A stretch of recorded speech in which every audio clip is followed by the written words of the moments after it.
Les films Marvel du MCU, c'était mieux avant. Et aujourd'hui, nous avons la confirmation de qui? Du patron. Kevin Feige vient d'annoncer que voilà, il est confiant que c'était mieux avant.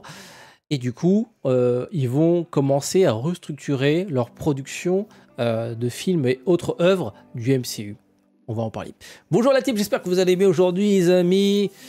Grosse annonce, mine de rien, de Kevin Feige, donc le patron des films Marvel chez Disney. Alors, qu'est-ce que je vous avais dit? Voilà, je vous l'avais dit, c'est à un moment donné, à force de perdre de l'argent, il y a des gens qui vont se poser sur une table et vont dire, bon les gars, et si on arrêtait de perdre de l'argent? Bon, alors déjà, en parlant d'argent, on va revenir sur les différents films du MCU, voilà, et on va parler de rentabilité. Tout d'abord, Iron Man, qui donc le premier film qui marque le départ de ce MCU, qui fut globalement rentable au cinéma. C'était une bonne surprise, hein. Par la suite, Iron Man a continué à performer. Ils ont lancé des nouveaux comment dire, super-héros, notamment Thor et Captain America, qui n'a pas été forcément très rentable à l'époque, mais ça reste encore une fois un des meilleurs films du MCU. Alors moi, actuellement, je lis un peu les critiques et retours des gens qui ont vu Thunderbolts. Je vois des gens dire ouais, Thunderbolts c'est un des meilleurs films du MCU. Je dirais même c'est le meilleur film du MCU. Et il y a des gens, ils ont la mémoire courte. Je veux dire, vous avez vu le premier Captain America? Regardez le premier Captain America et regardez Thunderbolts. Ils jouent pas dans la même cour. Voilà, c'est à un moment donné. En fait, encore une fois, j'ai dit dans ma vidéo critique de Thunderbolts, c'est un bon Marvel parce que le niveau est tellement bas que voilà, au final, c'est mieux que certains films Marvel sortis récemment, mais ça reste un mauvais film. The First Avengers, enfin le Captain America The First Avengers, c'est un très bon film. Voilà. Et c'est un bon Marvel du coup. Donc, hein, revoyez vos classiques avant de mettre Thunderbolt sur un piédestal. Bon, alors, Avengers, gros carton. Iron Man, toujours une licence très, comment dire, elle n'est fait que progresser, hein. Ensuite, les autres productions globalement ont été rentables ou amorties en salle. Enfin, certains ont été juste rentables, mais globalement, voilà. La plupart des films ont bien fonctionné. Le premier Ant-Man, voilà, c'était un peu pareil, c'était un peu juste. Mais bon, globalement, encore une fois, à l'époque, les productions n'étaient pas aussi élevées. Donc en fait, tu regardes bien jusqu'à Avengers Endgame, la plupart des films ont été soit des succès commerciaux plutôt, soit des succès critiques. Même si, bon, dans l'eau, il y a peut-être... je sais plus c'est quel film qui était... Ouais, le deuxième Avengers Ultron, j'avoue qu'il était moins intéressant et moins mieux écrit que le premier Avengers. Mais globalement, voilà, ça a fonctionné. La fameuse Golden Age, hein, la période d'or du MCU, c'est jusqu'à Endgame. Et après Endgame, ça va commencer à... Bah, de toute façon, je le vois hein, avec les courbes, hein, ça va commencer à s'essouffler. Bon, après, Spider-Man, c'est un peu particulier. Parce qu'on attendait évidemment un nouveau Spider-Man depuis un certain temps. Bah, les derniers Spider-Man, c'est celui de Andrew Garfield. Alors, ensuite, on a commencé à... Enfin, le MCU a commencé à manger ses premiers flops. Black Widow, après, c'est un peu particulier. C'est sorti pendant le Covid et ils ont fait l'erreur de le sortir également en streaming sur Disney+. Globalement, le film n'a pas été amorti. Shang-Chi, à peine amorti ou presque rentable. Voilà. Avec un budget de 150 millions, 200 millions, si on rajoute le marketing, c'est vraiment très très juste. Et Eternals, qui a coûté, je crois, plus cher que Shang-Chi. Parce en même temps, il y avait beaucoup plus d'acteurs.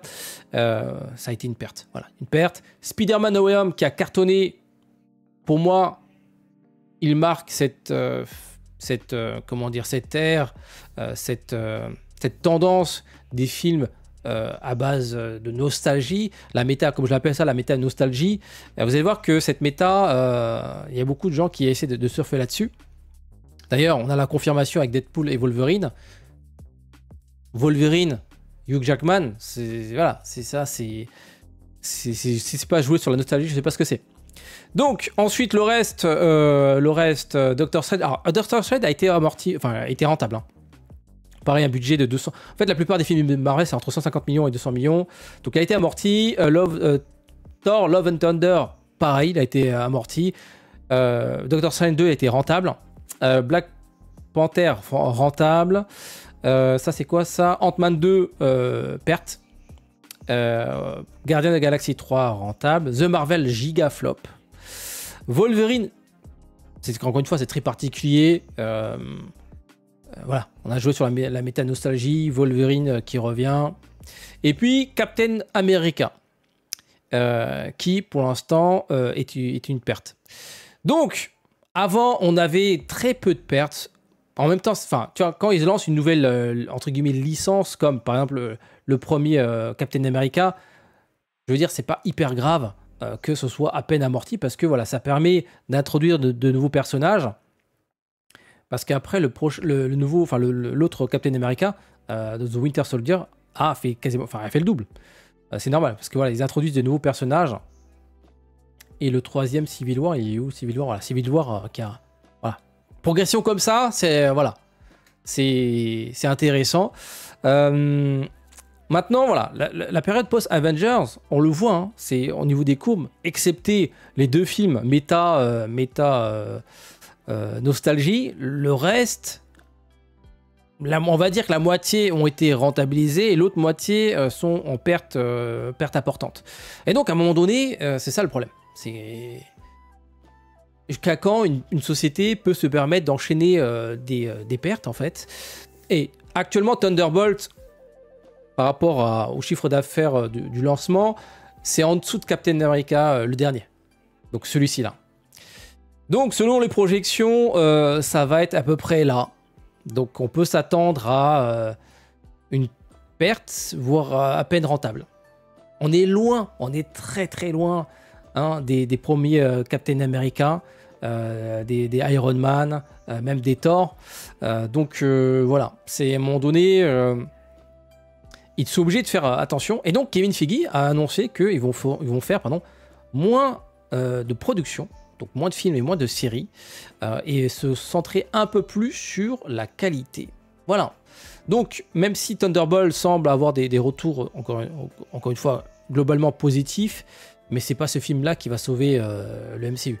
Je pense, hein, dites-moi si je me trompe, ils misent énormément sur le prochain Avengers Doomsday. Pourquoi? Ça leur a coûté très cher déjà de faire revenir Robert Downey Jr.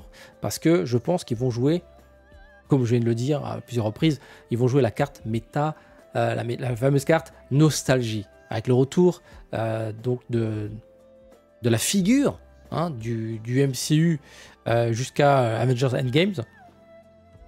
Si ça relance pas la machine, on peut s'attendre à des grosses structurations. Parce que là, il y a beaucoup de films Marvel qui ont annoncé plein de choses hein, dans leur scène post-générique, mais on verra jamais les annonces en question. Je prends l'exemple de Eternals. Beaucoup d'annonces en scène post-générique, mais on verra jamais la suite. Pour l'instant, Eternals 2 n'existe plus. Malgré le fait que le film soit un très bon film, mais bon, ça on va en parler mais bientôt sur ma chaîne. Doctor Strange, ça a annoncé des choses, mais pour l'instant, pareil, on n'a pas de suite concret par rapport à la scène post-générique. Pareil pour Thor. Et puis, qu'est-ce qu'il y a comme scène post-générique Quantum Mania. Quantum Mania, la scène post-générique avec Kang, bon, voilà, je pense qu'on peut s'asseoir là-dessus. Maintenant, il y a aussi les séries hein, qu'il faut aussi prendre en compte. Il y a beaucoup de choses qui ont été résolues dans les séries, notamment dans Loki 2. Mais bon, les gens ne regardent pas forcément les séries. D'ailleurs, même Kevin Feige le dit, ça commence à être pénible de devoir se taper tous les différentes œuvres du MCU pour suivre un peu ce qui se passe en fait. Je prends l'exemple de Yelena. Yelena, si t'as pas vu Black Widow, sorti ici là, je sais pas qui c'est en fait. C'est pas que c'est la sœur de Black Widow. Vous voyez, c'est la sœur de Black Widow. On la voit aussi dans la série Hawkeye. Donc voilà, si tu regardes pas ce qui se fait un peu ailleurs, bah tu rates pas mal de choses. Parce que bon, encore une fois, Black Widow c'était un peu particulier. Ils ont sorti le film à la fois en salle et en streaming. Donc je le considère plutôt comme une œuvre de streaming. Donc voilà, si tu veux un peu savoir qui sont ces personnages qui pop comme ça dans les films, bah, c'est vrai que dans Thunderbolts, j'ai du mal à le prononcer. Voilà, si t'as pas vu ces différentes œuvres qui sont disponibles en streaming, tu rates pas mal de choses en vrai. Pareil, il se passe des choses entre Captain America et Bucky dans la série sur Disney+. Si tu l'as pas vu, bah, tu rates des interactions, etc. Et donc, on aura très prochainement, enfin même maintenant, des coupes assez importantes. Regardez le temps de contenu créé par Marvel pour le MCU. Ça a progressé globalement au fil des années, et dès lors qu'ils ont commencé à produire des œuvres pour la télé, ça a explosé. Et c'est peut-être aussi ça qui a généré de la fatigue, parce que on passe de ça, enfin c'est quasiment doublé, enfin triplé même. En fait, là, il faut prendre en compte les séries qui sont disponibles sur Disney+.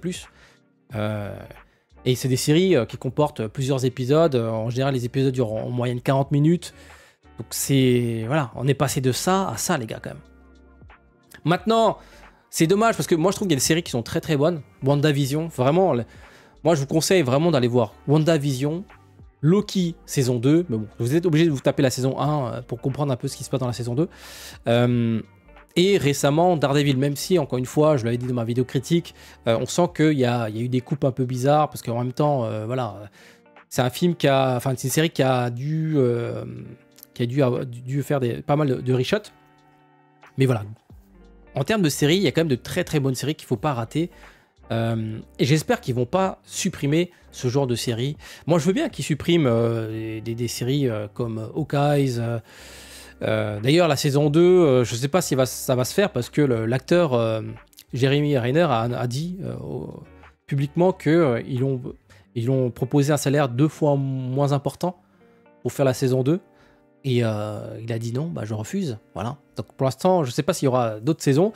Mais voilà, après, je ne serais pas contre de supprimer ce genre de série. Je trouve que ce n'était pas vraiment très intéressant.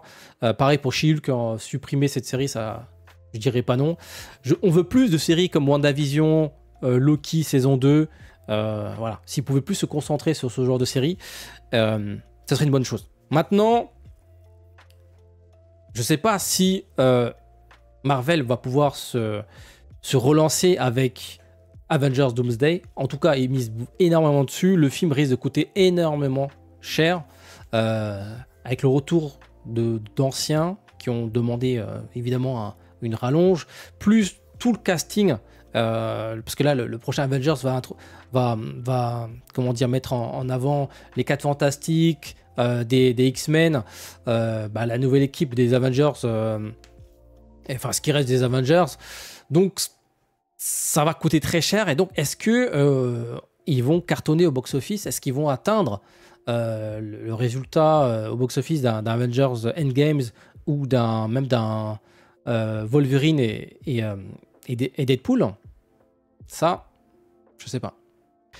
Je pense qu'actuellement, chez Marvel, ils sont en train de suivre de très très près le box-office concernant Thunderbolts. J'avoue que le ton, la photo est différent de ce qui a été proposé récemment. Ils ont hâte de voir si ce petit retour aux sources, parce que c'est vrai que ça a des vibes des premiers films Marvel. Voilà, faut être honnête. Encore une fois, je l'ai dit, c'est pas un mauvais Marvel, c'est un des, c'est pas les meilleurs, enfin, il fait pas partie du top 10 des meilleurs films Marvel, faut pas déconner, mais il est au-dessus du lot de ce qui a été proposé post Endgames. Voilà, je le mettrai dans le haut du panier, à peu près aux mêmes tables, enfin la même table que Doctor Strange 2, même si évidemment je préfère le film de Sam Raimi pour plein de raisons, mais voilà, Thunderbolts, c'est pour moi au-dessus du récent Captain America et de The Marvels sorti l'année dernière, je crois. Mais voilà, est-ce que le box-office va suivre ou est-ce que le film va subir ce Marvel fatigue, enfin un super-héros fatigue? Les gens commence à en avoir marre, hein, des films qui se renouvellent pas. Parce qu'encore une fois, je suis désolé, le film a des qualités, mais je trouve que ça se renouvelle pas en fait. Il y a toujours peu d'enjeux. Vraiment, à la fin, ils ont dû supprimer un personnage parce que j'imagine que l'actrice a pas voulu, demander un chèque plus important. Parce qu'en fait, c'est assez bizarre hein, ce qui s'est passé dans le film Thunderbolts. Il y a un personnage qui se fait buter comme ça, voilà. Et tu te dis bon, quoi du coup, quel est l'intérêt de l'avoir mis Enfin bref. Et du coup, voilà, je trouve que ça manque d'enjeu. Ça manque d'enjeu. En vrai, tu le regardes pas. En vrai, j'ai pas l'impression que ça a avancé hein, dans l'univers de Marvel. Je pense que les vrais enjeux vont commencer à arriver avec les 4 Fantastiques. C'est dommage parce que Kang, c'était un enjeu important. Sauf que voilà, il y a eu un problème avec l'acteur et du coup, ils ont dû changer pas mal de choses. Mais c'est dommage, c'est dommage. Donc voilà. Pour voir un peu d'enjeu, il faudra attendre donc les 4 Fantastiques et évidemment Avengers Doomsday. Maintenant, voyons voir ce que va faire Thunderbolts au box-office. Encore une fois, comme j'ai dit tout à l'heure, actuellement, ça a fait à peu près... ça a fait moins bien que Captain America, le dernier, le Captain America 4. Qui, je rappelle, n'a pas été amorti pour l'instant en salle, qui est donc actuellement une perte. Donc si Thunderbolts ne fonctionne pas non plus, ça va encore envoyer des mauvais signaux. Ça fait beaucoup de mauvais signaux en fait, je trouve. Voilà.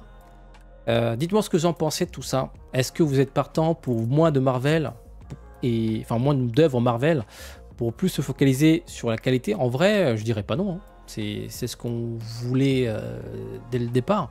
Se focaliser vraiment sur la qualité. Ça sert à rien d'enchaîner plein de séries sur plein de personnages. On s'en fout en fait. La série sur Agatha, il y avait de bonnes idées, mais bon, après c'est très redondant et ça n'apporte pas grand chose. Encore une fois, je préfère des WandaVision, des Loki saison 2.